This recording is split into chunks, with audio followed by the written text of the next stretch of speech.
Hi, my name is Michael, and I'm a 19-year-old dude who's been on a bit of a nostalgia trip. Now, when I was a wee little lad, my dad brought home one of the most influential things in my life. An original, fat, white, prone to red ringing Xbox 360. Now, this video isn't about the console. I may make a future video about this, but I want to focus on one of the two games that he brought alongside of it. Halo 3. No, I'm kidding. Come on, you read the title. Gears of War. I'm talking about Gears of War. Now I have one distinct memory of going down the stairs and catching a glimpse of my dad sawing a motherfucking zombie looking ass dude in half with a chainsaw attached to a motherfucking machine gun. Needless to say, it blew my dumb little 6-year-old brain away. I asked my dad how in the world did he do this, and with wide eyes I watched the slow realization that turned into horror over the fact that he just sawed a man in half in bloody 2006 graphics in front of his 6-year-old son. As a result, I was no longer allowed to watch his adult video games, which, yeah, that was pretty fair looking back now. However, my parents were divorced the following year. My father left the Xbox so that I could play my favorite game at the time, which was LEGO Star Wars The Complete Saga, which is also a fucking banger. However, he did leave the adult video games, whether it was out of the spite of my mom or just not having the time, I probably won't ever know. Now, the rule was still that I wasn't supposed to play any adult video games, but with my mom working now and being very tired, and both my sisters not really giving a shit about what I do, I was usually left alone downstairs with the Xbox all alone. Now, if you were a 7-year-old kid who was told not to do something that you thought was cool, and you had free range over that said thing, what would you do? That's right, saw some motherfucking grubs in half, baby! This is just kind of like a detour, but the lore for this game is fucking huge. The earliest piece that I bothered looking up was the Age of Armageddon, which is, quote, a millennium-long conflict that nearly destroyed Sarah. Like, why the fuck is that a thing? Why do I need to know this? As far as I can remember, it's not brought up in the games. I haven't played 4 or 5 yet, so if it's in either of those, fucking sue me. Also, look at Marcus Phoenix's fandom page. This shit's ridiculous. There's so much extra lore that you need a PhD Megamind brain to understand a quarter of this. But once you start to read some of it, you find out that it's badass. No one gives the creators nearly enough credit for the work they put in. Hold on, wait. Who even made this? Oh. Oh yeah. Wonder what they're up to. Now, without a doubt, this is the most important part of the Gears experience. And where else to start than with the man, the myth, the legend himself, Marcus I Get Shit Done Phoenix. At first, we don't really learn a lot about him, just that he's in prison for something, and my main man Dom is breaking his ass out. These two sons of bitches are the pinnacle of BFFs, as Dom is apparently risking a court-martialing by doing this, but, you know, that's immediately explained away. Oh yeah, and Jack is here too. Love my man Jack. Now, this first mission kind of fucking blows. Honestly, the whole first act really isn't the best, so I'm gonna skip most of this. Let's see. Wow.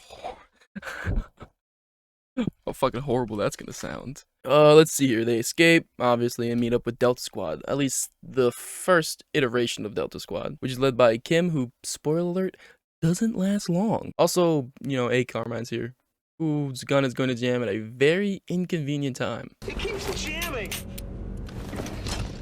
See?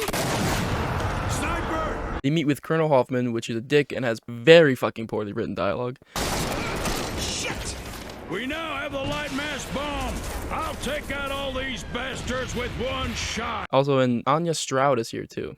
She's kind of the eye in the sky for the first 2 games and doesn't get much love until 3. Skip ahead. Oh my fucking god, bro. Can you talk, brain? Can you talk with good words that make sense? And like, I can't even fucking complain correctly. Shit, where was I? Skipping ahead a lot, Carmine dies, which means that a squad slot is conveniently opened and just in time for by far the best character in all of video games, motherfucking Coltrane, baby! The one and only, baby. Dude is a former, thrash ball player and is rightfully pretty famous. Our Delta Squad goes to find the rest of Cole's squad, which they do, and meet the man himself, Baird, who is such a fucking asshole. Yeah, group hug. But uh-oh, that's 5 characters that actually have a face and not a cool looking helmet, and we can only have 4 people in a squad. Welcome back to Who Dies Next? Is it A, Kim, B, Kim, C, Kim, and lastly, D, Carmine again, somehow. It's Kim. It's Kim. Kim dies. But he dies in a cool scene, so that's cool, I guess. We're never gonna hear about him again. So now, Marcus is promoted to squad lead, and they have to do some fucking bullshit with a scary-ass dude or something. The mission was a lot scarier when I was a kid. But let's pause here for a second. All of those characters that I mentioned, I still remember to this day, over 7 years since I last played any of the Gear games. That's a lie. I had to record some of this for background footage, but we're not gonna talk about that. Besides Kim, but I only forgot his name because who could possibly forget his death scene? All of these guys will make a reappearance in future games. Besides Kim, and the new Carmine is in each game as B Carmine kind of fucking disintegrates or something in the second game. I don't know. It's weird. The main four that you spend the most time with is Marcus, Dom, Barrett, and Coltrane, baby! And in this war-torn world, you don't find that many people. And Hoffman trusts Delta Team fully in completing the suicide mission to blow up the Locust so they don't get any fucking backup at all. So the majority of the game is just these four doing shit, killing grubs, and blowing up some fucking tunnels, with Anya or Hoffman occasionally coming over the radio to give orders. This means that Delta Squad has to work. They have to have good chemistry, and boy do they. Marcus is gruff and tough, yet dry, sarcastic humor bounces well off of Dom's loyal and also dry, sarcastic humor. Wait, why are they basically the same character? We're screwed. Both of which work well with Coltrane babies in your face, upbeat joking tone. And Barrett is just a dick. Sometimes he's a sarcastic dick, but you can always count on him for being a dick. We'd like to have your ammo on our location right now. So, points for consistency, I guess. There's not really much character growth. Marcus is still a leader, Dom is still a loyal friend, Coltrane, baby, is still the best, and Barrett is still a fucking dick. But these characters work so well together that you don't need growth. It's just a joy to mow down some monsters and experience their dumb jokes. What the fuck do you expect to be in this section? This game is testosterone to the max, and the main gun that you use has a fucking chainsaw attached to it. It's fucking amazing. Aiming feels pretty bad admittedly, but this game was released 14 years ago, and I am playing the Ultimate Edition on PC, which runs like a bag of wet bricks.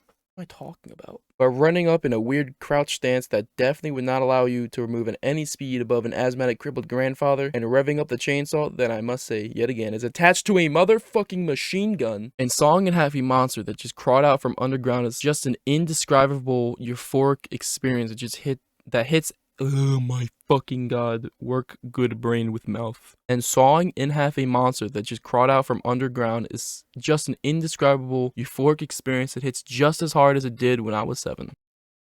This is personally one of my all-time favorite games. I prefer the second one as it's basically a more polished version of this, but this was my introduction to adult video games. But this is all my very, very biased opinion. The real question is, why should you give a shit about this game, let alone series? You wanna know why? Is that what you want? You know what? I'll tell you. You can saw a man in half!